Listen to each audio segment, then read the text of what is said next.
Yo ho ho dudes, and welcome to the 12 days of vegan Christmas. So before we start, if you'll click the bell button, just a little icon down beside the subscriber button, that'll just mean you get notified when we put up a new video. So just to clarify, the 12 days of Christmas is where we're gonna release a video once every day to support you in a veggie and vegan Christmas. So that's whether you have a vegetarian coming over, a vegan coming over, and you don't know what to cook. This is a simple tool. If you're a vegan, this maps out many delicious things to make your Christmas even more magical. Today is day 6, so today we are doing a beet and mushroom Wellington. So this is kind of, I guess, a joke on a typical beef Wellington. It's fabulous, it does look juicy, it's delectable, it's coated in puff pastry. This is an incredible dish to please any carnivore. Woo! And if you've missed it, we've done videos on sauces, on starters, on stuffings, all vegan, so check them out. They're day 1 to 5. First step, we're gonna add 1 tablespoon of oil to the pan. In on top, I've chopped 2 red onion. I've chopped them into nice half moon size. In they go. I've also chopped 2 cloves of garlic, reasonably finely, don't be too worried about it. So while they're frying away, I'm gonna just grate our vegetables. So I have 200 grams or 1 medium-sized beetroot, that's a raw beetroot, and 200 grams of carrot. I'm gonna grate them both finely.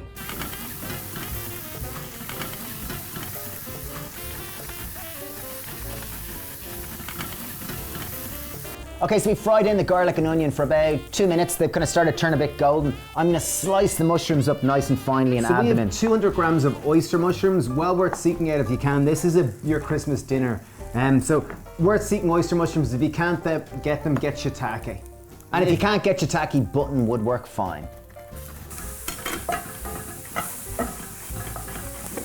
Okay, mushrooms have fried down. You'll see they're starting to go a little bit brown. It's starting to look really grizzly and just, I want to get stuck in there. However, time to add our magic black sauce. We're going to add 3 tablespoons of tamari. The mushrooms will soak it up and become a wonderful carrier for this fabulous And for anyone who is a first-time viewer of our videos, tamari is simply a wheat-free soy sauce. So just use soy sauce if you can't get tamari. Just mix around so they all soak up that wonderful umami flavour. Yeah, it really gives a great depth of flavour. So we've literally fried them down for, I'd say, a minute. We're doing all this on a high heat.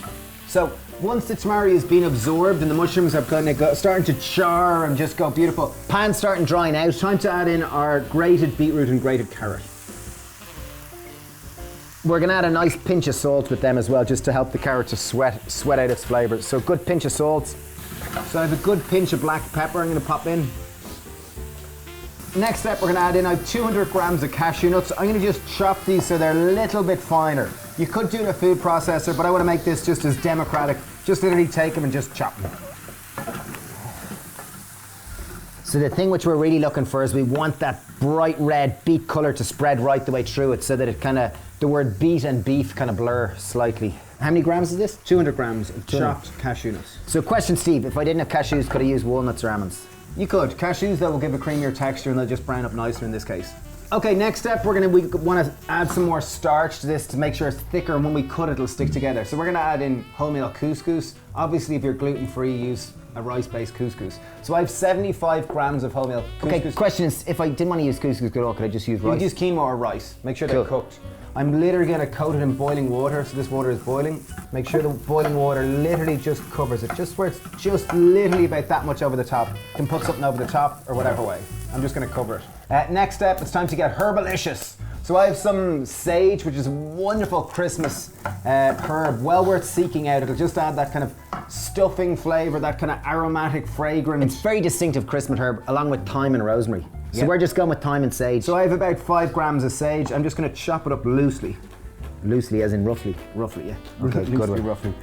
In goes our sage. As soon as the kind of carrots and beetroots and everything starts to stick to the pan, that's typically when I'll knock it off the heat. And leave it in the hot pan because it's just going to char up a little more. Next step, we've taken a good few sprigs of thyme, and we're just going to take the thyme off the stalk. And once again, as we've said in these other Christmas videos, is thyme is fantastic. If you buy a big bag of it, 50 grams or 100 grams, and you only use a little bit of it, freeze the rest of it.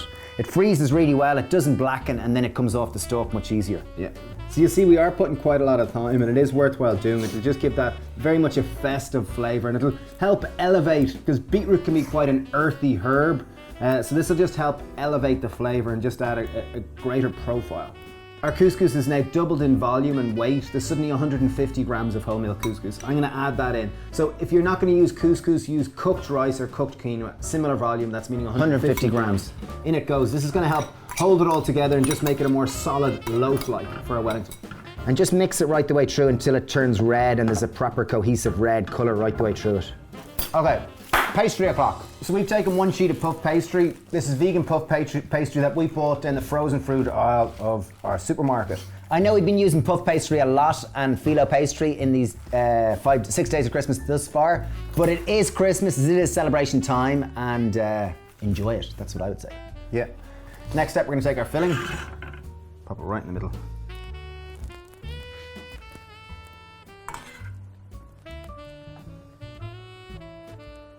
So when you are doing this, just make sure to compact it finely. So you're gonna have a more denser Wellington, because this we want it to be more hold together when we slice it. Okay, so we've compacted, we put in nearly all of the filling. However, any remaining filling can work as a great salad, or you can make just a smaller Wellington to serve as a starter or anything like that.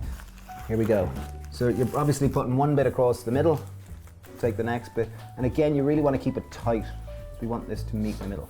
Okay, so in terms of the Wellington, just try to pinch it together. Another top tip, get a bowl, just wet your fingers. It'll just mean it'll come together a little bit easier. Now, very important, next up we've got oil, just basic sunflower oil or any oil that you can find, and a pastry brush, very important. So now for the big moment. We're just gonna roll our Wellington over. So the seam is on the bottom, leaving it on the parchment because this is what we're gonna lift onto a tray to bake it. So very important, this is where we're just gonna oil up the top of it. Shape it to whatever way you want. Before we oil it up, time to make our incisions. I'm gonna do a lovely crisscross incision. It just means when it bakes, it just adds this really lovely taste. So just... The oil is very important. Typically with pastry, a lot of people will use an egg wash or whatever, and that will help golden it up, but oil works just as well. So now that it's all oiled up and ready to go, we're simply gonna leave it on the parchment, pop it onto a baking tray. We preheated our oven to 200 degrees. 200 degrees, we're gonna bake it for 15 to 20 minutes until it goes lovely and golden brown and just puffs up.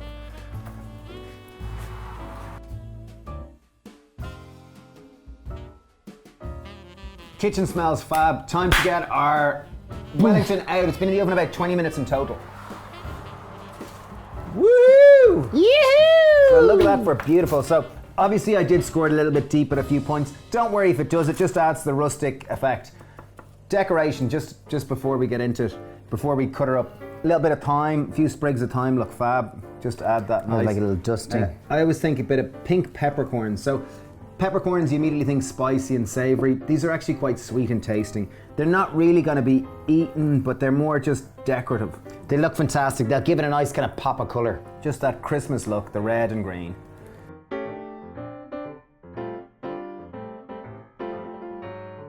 So this dish is best served with gravy and cranberry sauce, which we have done a video for already. Check out day 3 of our 12 days of Christmas, where we did a simple 5-minute gravy and a 5-minute cranberry sauce. Okay, time to cut our Wellington. In my experience, best way to chop this is to use a serrated knife. So that's a knife with teeth.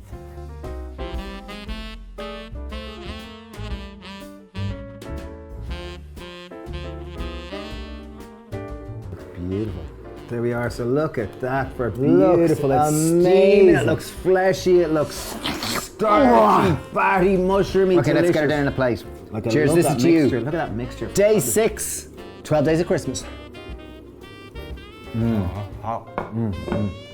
That's sweet, that's grizzly, that's savory, that's crispy. Like, it's got so much texture and variety going on. That is absolutely stunning. Really, really good. That'd make an incredible Christmas centerpiece. Really, really good with all the veg and whatnot. So, as we mentioned, best served with a cranberry sauce, with gravy.